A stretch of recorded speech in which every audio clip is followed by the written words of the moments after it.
Di negeri ini pernah hidup seorang pejabat langka. Ia pernah memegang kunci kekayaan negara, mengelola triliunan rupiah. Namun di dompetnya hanya ada selembar uang 20 ribuan. Bukan untuk makan siang, bukan untuk rokok, tapi untuk diinfakkan ke kotak amal masjid. Mar'i Muhammad, Menteri Keuangan era 90-an, hidup bukan seperti raja, tapi seperti rakyat biasa. Tak punya mobil mewah, tak punya pengawal, bahkan mobil bututnya dijual untuk membiayai perjuangan melawan korupsi. Ia bukan hanya bersih, tapi menjauhi segala sesuatu yang berbau syubhat. Bahkan Hairul Tanjung, konglomerat ternama, pernah berkata, "Pak Mar'i itu, jangankan yang haram, yang halal saja kadang tak mau diambilnya karena takut uang itu berasal dari sumber yang tak jelas." Ketika banyak pejabat hari ini menanti parsel lebaran seperti burung pemakan bangkai, Mar'i menyortirnya. Jika ada TV, jam tangan, barang mewah, langsung dikembalikan. Jika ada makanan, disumbangkan. Baginya, kehormatan tidak dijual, harga diri tidak untuk ditukar dengan bingkisan. Ia adalah simbol bahwa menjadi pejabat tak harus maling, bahwa mengelola negara bisa dilakukan tanpa rakus dan licik. Ia tegak, bersih, dan berani menutup bank bermasalah tanpa takut tekanan oligarki. Ia bukan produk instan politik, tapi hasil tempaan orang tua yang setiap malam selepas maghrib mengajarkan anak-anaknya mengaji dan mencari rezeki yang halal. Sekarang bandingkan dengan pejabat maling masa kini. Dompet mereka bukan berisi uang 20 ribuan, tapi tumpukan uang haram hasil korupsi proyek.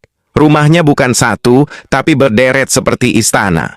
Mobilnya bukan butut, tapi deretan Alphard, Mercy, dan mobil listrik subsidi. Uangnya berserakan di villa, berangkas, bahkan disembunyikan di dinding dan kasur.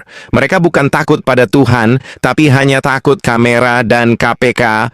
Mereka menjual integritas, memperdagangkan amanah, dan menipu rakyat dengan wajah senyum dalam baliho.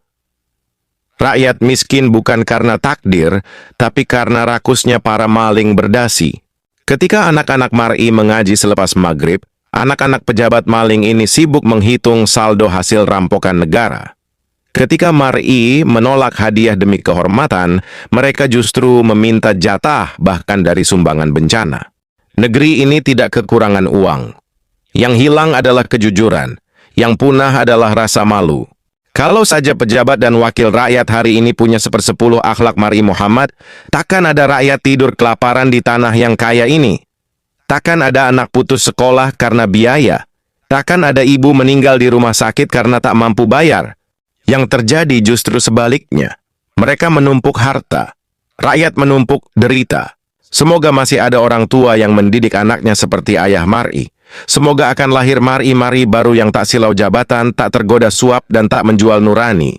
Karena jika negeri ini terus dipimpin oleh para penyamun, maka yang tersisa hanya rakyat yang terluka dan negara yang hancur.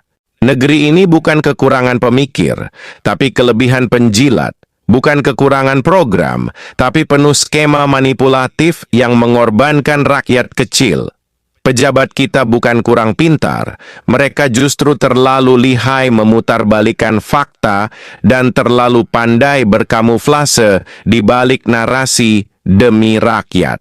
Yang dibutuhkan negeri ini bukan gelar panjang atau orasi populis, tapi keberanian untuk jujur dan bersih seperti Mar'i. Satu Mar'i Muhammad lebih berharga dari 1000 politisi yang hanya piawai dalam retorika. Jika tidak ada revolusi moral dalam tubuh kekuasaan, maka negeri ini akan terus digerogoti dari dalam seperti bangkai yang dimakan ulat. Dan sejarah akan mencatat bangsa ini pernah punya pemimpin jujur, lalu memilih untuk tidak menirunya. Lebih memilih maling berjubah rapi ketimbang negarawan yang bersih dan sunyi. Inilah luka bangsa ketika keteladanan dikubur dan pengkhianat dijadikan ikon. Negeri ini akan jadi kuburan bagi kejujuran, dan surga bagi maling berseragam, dan penguasa rakus yang sudah kehilangan rasa malu.